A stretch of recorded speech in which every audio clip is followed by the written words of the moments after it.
ప్రభు నామానికే మహిమ కలుగును గాక. కూడి వచ్చిన మీ అందరికీ, కర్మిల ఆత్మీయ సహవాస సంఘ విశ్వాసులందరికీ మన ప్రభువును ఆయన ప్రియ కుమారుడునైన యేసుక్రీస్తు వారి శ్రేష్టమైన నామలో శుభములు మరియు అందరికీ వందనాలండి. ప్రసంగి గ్రంథం 8వ అధ్యాయాన్ని మనం ధ్యానం చేసుకుందాం. ప్రసంగి గ్రంథం 8వ అధ్యాయం. ఈ అధ్యాయంలో రాజ్యమును గూర్చి, భక్తిని గూర్చినటువంటి తీర్మానములు మనం చూస్తాం. మొదటి 9 వచనాల్లో రాజులకు లోబడాలి అనే సంగతి మనకు విదితమవుతుంది. రాజుల ఎడల జ్ఞానయుక్తంగా నడుచుకోవడం, రాజద్రోహము, తిరుగుబాటు, అవిధేయత వాటిని చూపకుండడం,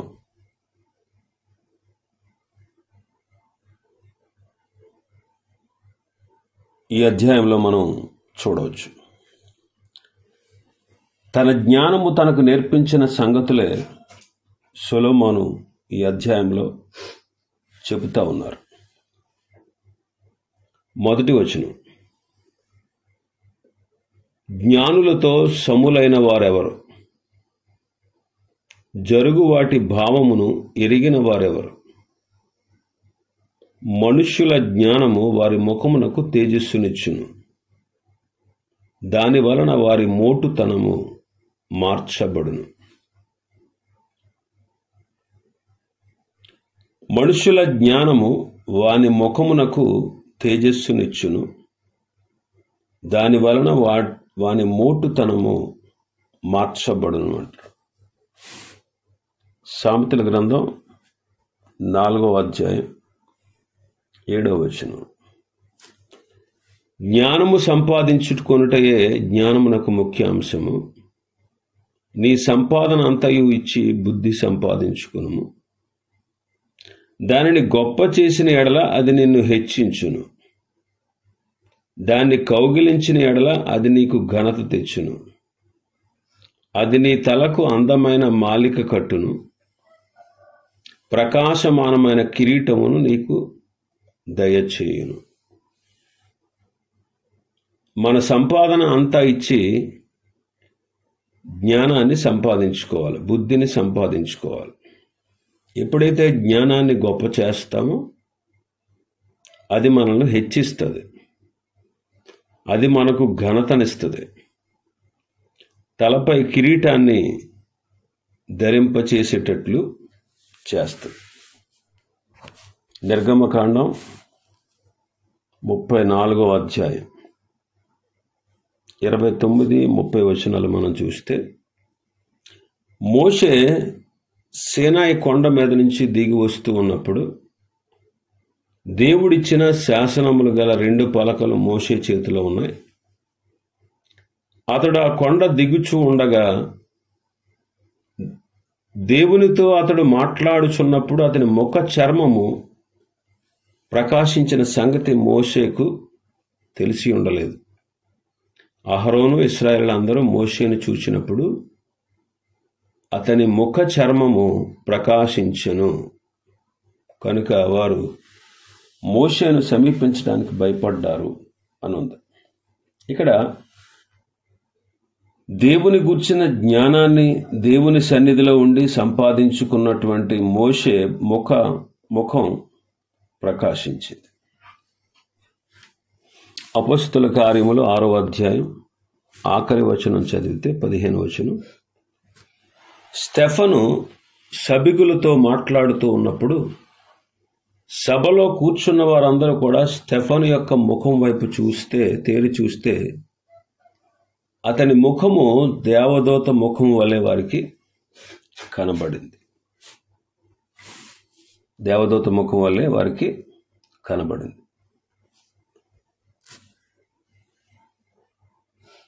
కాబట్టి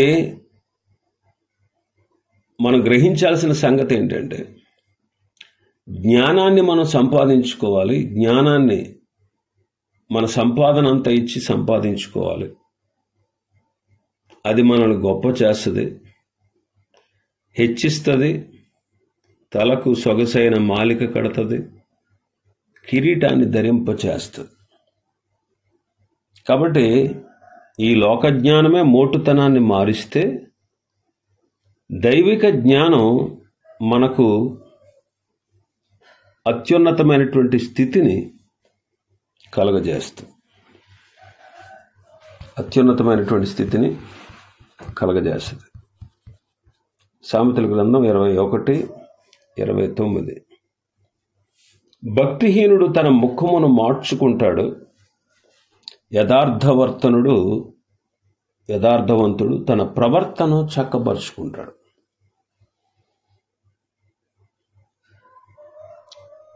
119వ కీర్తన 5వ వచనాన్ని మనం చదివితే, 119వ కీర్తన 5వ వచనం, ఆహా నీ కట్టడలను గైకొనున్నట్లు నా ప్రవర్తన స్థిరపడి ఉండిన ఎంత మేలు అంటున్నాడు. కాబట్టి జ్ఞానము ముఖానికి తేజస్సునిస్తుంది, మోటుతనాన్ని మారుస్తుంది. కాబట్టి మనం జ్ఞానాన్ని సంపాదించుకోవాలి. 2వ వచనం మనం చదివితే, నీవు దేవునికి ఒట్టు పెట్టుకొంటివని జ్ఞాపకం చేసుకుని రాజుల కట్టడకు లోబడమని నేను చెప్పుచున్నాను. నీవు దేవునికి ఒట్టు పెట్టుకొంటివని జ్ఞాపకం చేసుకుని రాజుల కట్టడలకు లోబడము. రోమా పత్రికలో పౌలు గారు రాస్తూ 13వ అధ్యాయంలో 1వ వచనం నుంచి మనం చదివితే, ప్రతివాడు పై అధికారులకు లోబడి ఉండాలి, ఎలయనగా దేవుని వలన కలిగినది తప్ప మరి ఏ అధికారము లేదు. ఉన్న అధికారములన్నీ కూడా దేవుని వలననే నియమింపబడి ఉన్నాయి. కాబట్టి అధికారమును ఎదిరించువాడు దేవుని నియమాన్ని ఎదిరించుచున్నాడు,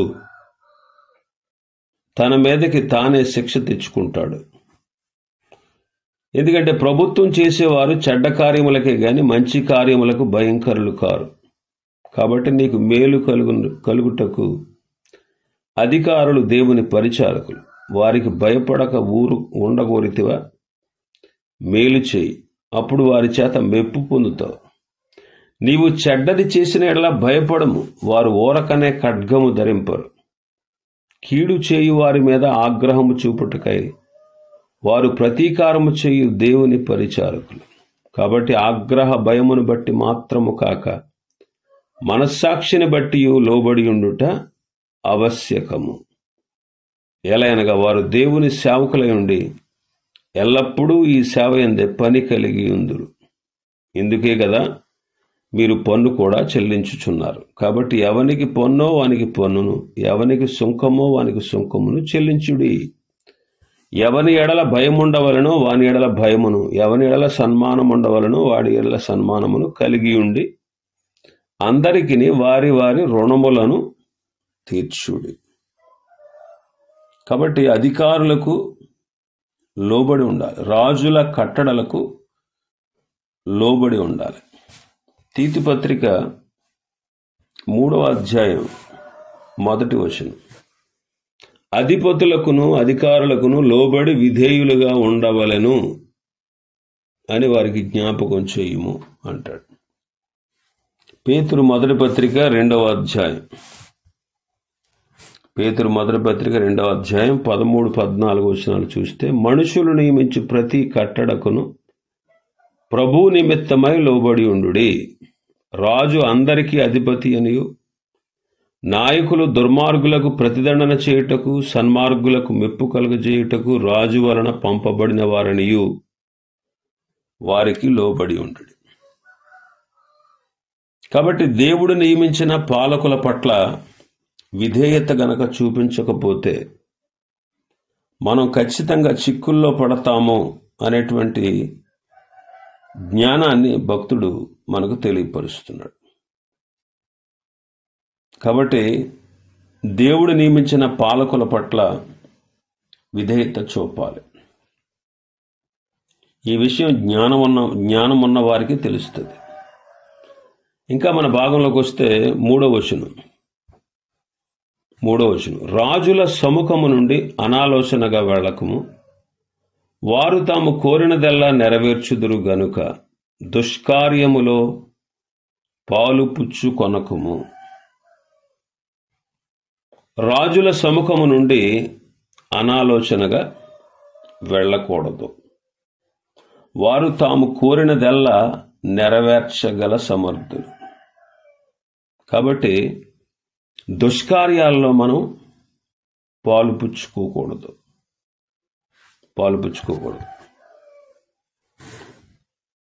ప్రసంగి గ్రంథం 10వ అధ్యాయం 4వ వచనంలో కూడా అంటాడు, ఏలువాడు నీ మీద కోపపడిన ఎడల నీ ఉద్యోగం నుండి నీవు తొలగిపోకుము. ఓర్పు గొప్ప ద్రోహ కార్యములు జరగకుండా చేస్తుంది. ఓర్పు గొప్ప ద్రోహ కార్యాలు జరగకుండా చేస్తుంది. ఇంకా మనం చూస్తే మన భాగంలోకి వస్తే 4వ వచనం. రాజుల ఆజ్ఞ అధికారము గలది, నీవు చేయు పని ఏమని రాజుతో చెప్పగలవాడెవడు అంటాడు. నిజానికి మనుషులు ఈ లోక పాలకుల కంటే పరలోక పాలకుడైన దేవుని పట్ల ఎక్కువ విధేయత చూపాలి.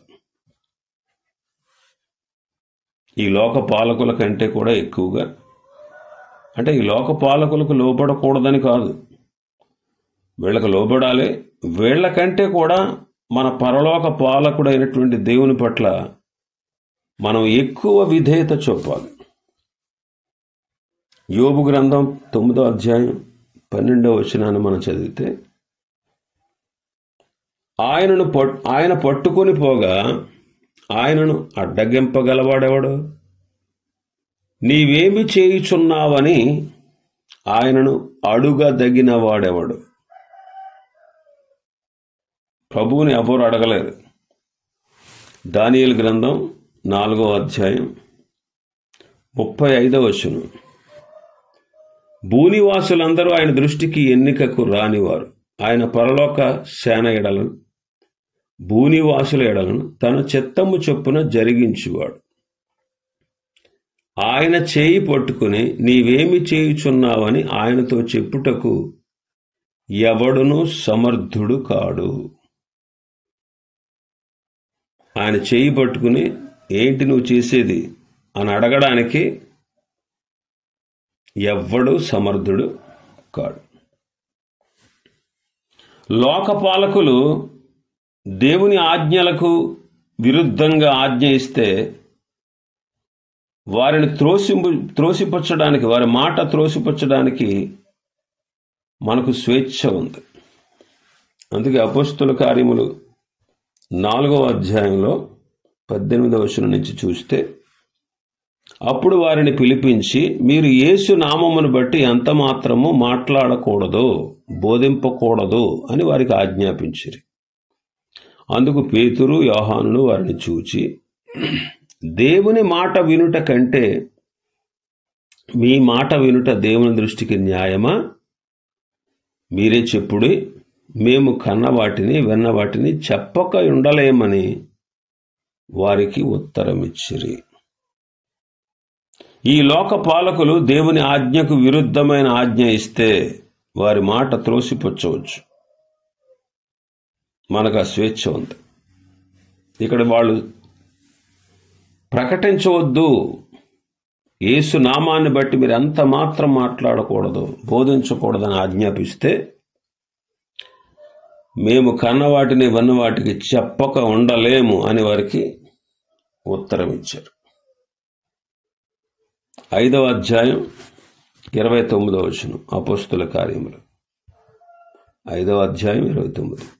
అందుకు పేతురును అపోస్తలును, మనుషులకు కాదు దేవునికే మేము లోబడవలను కదా అంటారు. మనుషులకు కాదు, మేము దేవునికే లోబడాలి కదా అంటున్నారు. తర్వాత 5వ వచనాన్ని, మన భాగంలో 5వ వచనాన్ని చూస్తే, ధర్మమును ఆచరించి వారికి కీడేమియు సంభవింపదు అంటాడు. ధర్మమును ఆశించే వారికి, ధర్మంగా నడుచుకునే వారికి కీడేమి సంభవింపదు. కీడేమి సంభవింపదు. నీతిమంతునికి ఏ ఆపద సంభవింపదు అంటాడు సామెతల గ్రంథకర్త 12:21. ఇంకా మనం చూస్తే మన భాగంలో, సమయము వచ్చుననియు న్యాయము జరుగుననియు జ్ఞానులు మనస్సున తెలుసుకుంటారు. ఒక సమయం వస్తుంది, తప్పకుండా నాకు న్యాయం జరుగుతుంది అని జ్ఞానం గల వాళ్ళే తమ మనసులో తెలుసుకుంటారు. ఒక సమయం వస్తుంది, ఖచ్చితంగా సమయం వస్తుంది. న్యాయం ఖచ్చితంగా జరిగి తీరుతుంది. ఈ విషయం ఎవరు గ్రహిస్తారు? జ్ఞానులే గ్రహిస్తారు. జ్ఞానం లేనివాడు దాన్ని గ్రహించడు. జ్ఞానం లేనివాడు దాన్ని గ్రహించడు. ఇంకా మనం చూస్తే 6వ వచనం, మన భాగంలో 6వ వచనం, ప్రతి సంగతిని విమర్శించు సమయము ఏర్పడి ఉన్నది, లేని ఎడల మనుషులు చేయు కీడు బహుభారమవుతుంది. ప్రతి సంగతి విమర్శించే సమయం ఏర్పడి ఉన్నది అంటాడు. ప్రతి సంగతి, లేకపోతే మనుషులు చేసే కీడు చాలా భారమైపోతుంది. 7వ వచనం మనం చూస్తే, 7వ వచనం, సంభవింపబోవునది నరులకు తెలియదు, అది ఎలాగూ సంభవించునో వారికి తెలియజేయువారెవరు అంటున్నాడు. సంభవింపబడినది నరులకు తెలియదు, అది ఎలాగూ సంభవిస్తుందో వారికి తెలియజేయగల వాళ్ళు ఎవ్వరు లేరు. 6వ అధ్యాయం 12వ వచనం చదివితే, నీడవలె తమ దినములన్నీ వ్యర్థముగా గడుపుకొడు మనుష్యుల బ్రతుకునందు ఏది వారికి క్షేమకరమో ఎవరికి తెలియను. ఏది వారికి క్షేమకరమో ఎవరికి తెలియను అంటాడు. 9వ అధ్యాయం 12వ వచనం చదివితే, తమ కాలము ఎప్పుడు వచ్చునో నరులెరగరు, చేపల బాధకరమైన వలయందు చిక్కబడినట్లు, పిట్టలు వలలో పట్టబడినట్లు అశుభ కాలము హఠాత్తుగా తమకు చేటు కలుగునప్పుడు వారును చిక్కుబడుదురు అంటాడు. 10వ అధ్యాయం 14వ వచనాన్ని మనం చదివితే, కలగబోవునది ఏదో మనుషులు ఎరుగక యుండినను బుద్ధిహీనులు విస్తారముగా మాట్లాడుదురు. అందుకే యాకోబు గారు అంటాడు, యాకోబు పత్రికలో 4వ అధ్యాయం, యాకోబు పత్రిక 4వ అధ్యాయం 13వ వచనం నుంచి చదివితే, నేడైనను రేపైనను ఒకనొక పట్టణమునకు వెళ్ళి అక్కడ 1 సంవత్సరం ఉండి వ్యాపారం చేసి లాభము సంపాదించము రండి అని చెప్పుకుని వారులారా, రేపేమి సంభవించునో మీకు తెలియదు. మీ జీవమే పాటిది, మీరు కొంతసేపు కనబడి అంతలో మాయమైపోవు ఆవిరి వంటి వారే. కనుక ప్రభు చిత్తమైతే మనం బ్రతికి ఉండి ఇది అది చేతమని చెప్పుకొనవలను. కాబట్టి సంభవింపబోవున్నది నరులకు తెలియదు. ఇంకా మనం చూస్తే 8వ వచనం, మన భాగంలోకి వస్తే 8వ వచనం, గాలి విసరకుండా చేయుటకు గాలి మీద ఎవరికి అధికారం లేదు, మరణ దినము ఎవరికి వశము కాదు, ఈ యుద్ధమందు విడుదల దొరకదు, దౌష్ట్యము దాన్ని అనుసరించి వారిని తప్పింపదు అంటున్నాడు. గాలి విసరకుండా చేయుటకు గాలి మీద ఎవరికి అధికారం లేదు, అలాగే మరణ దినం ఎవరికి వశము కాదు. ఈ యుద్ధమందు మనకు విడుదల దొరకదు. కాబట్టి భూమి మీద నరుల కాలం యుద్ధకాలం అంటాడు.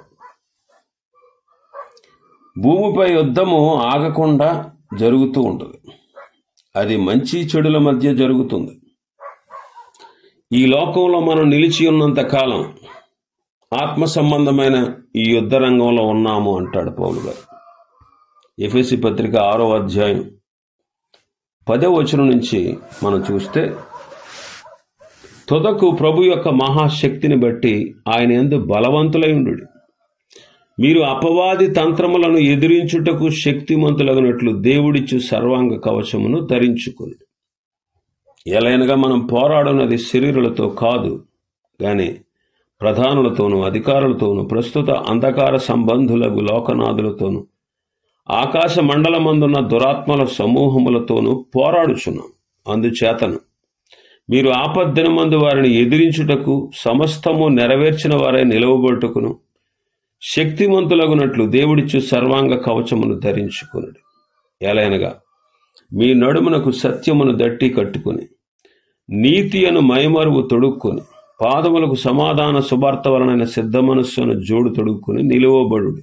ఇవన్నీయుగాక విశ్వాసమును డాలు పట్టుకునుడి. దానితో మీరు దుష్టుని అగ్ని బాణములన్నిటిని ఆర్పుటకు శక్తిమంతులవుదురు. మరియు రక్షణయను శిరస్త్రాణమును దేవుని వాక్యమును ఆత్మ ఖడ్గమును ధరించుకునుడి.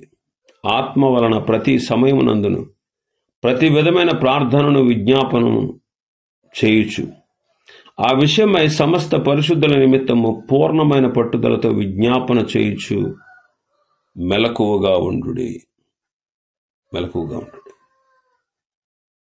కాబట్టి ఈ భూమి మీద మన కాలం యుద్ధకాలం. నిత్యము మనం పోరాడాల్సిందే. కాబట్టి దేవుడిచ్చు సర్వాంగ కవచాన్ని ధరించుకుని యుద్ధంలో మనం విజయాన్ని సాధించాలి. ఇంకా మనం చూస్తే 9వ వచనం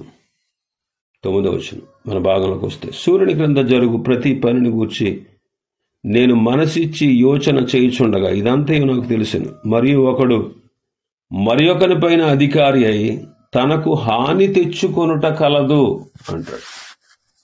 ఒకడు మరి ఒకని పైన అధికారి అయి తనకు హాని తెచ్చుకొనుట కలదు. ఒకరి మీద ఒకరు పెత్తనం చలాయించడం అటు పెత్తనం చేసేవారికి ఇటు భరించేవారికి కూడా తిప్పలు తెచ్చిపెడుతుంది అనేటువంటి విషయం ఇక్కడ మనం గ్రహించాలి. మత్తయి సువార్త 20వ అధ్యాయం 25వ వచనం నుంచి మనం చూస్తే, యేసు తన యొద్దకు శిష్యులను పిలిచి, అన్యజనులలో అధికారులు వారి మీద ప్రభుత్వం చేయుదురని, వారిలో గొప్పవారు వారి మీద అధికారం చేయుదురని మీకు తెలియను. మీలో అలాగుండకూడదో. మీలో ఎవడు గొప్పవాడై ఉండగోరునో వాడు మీ పరిచారకుడై ఉండవలెను. ఎవడు ముఖ్యుడై ఉండగోరునో వాడు మీ దాసుడై ఉండవలెను. వాడు మీ దాసుడై ఉండాలి. కాబట్టి ముఖ్యులు అవ్వాలంటే, గొప్పవాడు అవ్వాలంటే పరిచర్య చేయాలి. ముఖ్యుడై ఉండాలి అంటే దాసుడుగా ఉండాలి. అందుకే పేతురు మొదటి పత్రికలో మనం చదువుతాం 5వ అధ్యాయంలో, తోటి పెద్దను క్రీస్తు శ్రమలను గూర్చిన సాక్షిని బయలుపరచబడబో మహిమలో పాలివాడనైన నేను మీలోని పెద్దలను హెచ్చరించుచున్నాను. బలిమి చేత కాక దేవుని చిత్త ప్రకారము ఇష్టపూర్వకంగాను దుర్లాభాపేక్షతో కాక సిద్ధ మనస్సుతోను మీ మధ్యనున్న దేవుని మందను పై విచారణ చేయుచు దానిని కాయుడి. మీకు అప్పగింపబడిన వారిపైన ప్రభువులమైనట్టుండక మందకు మాదిరులుగా ఉండండి. ప్రధాన కాపరి ప్రత్యక్షమైనప్పుడు మీరు వాడబారని మహిమ కిరీటం పొందుతారు అంటారు. కాబట్టి మనం జాగ్రత్త కలిగి ఉండాలి. పెత్తనం చేయడం కాదు, పెత్తనాలు చేసి ఇతరులకి ఇబ్బంది కలిగించి మనకు నష్టాన్ని తెచ్చుకోవడం కాదు. మనం ఒకరి ఎడల ఒకరు మర్యాదగా, క్రమంగా, జాగ్రత్తగా నడవవలసిన వారంగా ఉన్నాం. ఇంకా చాలా విషయాలు ఉన్నాయి ఈ అధ్యాయంలో. ప్రభు చిత్తమైతే రేపటి దినం మరికొన్ని విషయాలు మనం ధ్యానం చేసుకుందాం. దేవుడు ఈ వర్తమాన వాక్యాన్ని మన వినికిడిలో ఆశీర్వదించును గాక. ఆమేన్.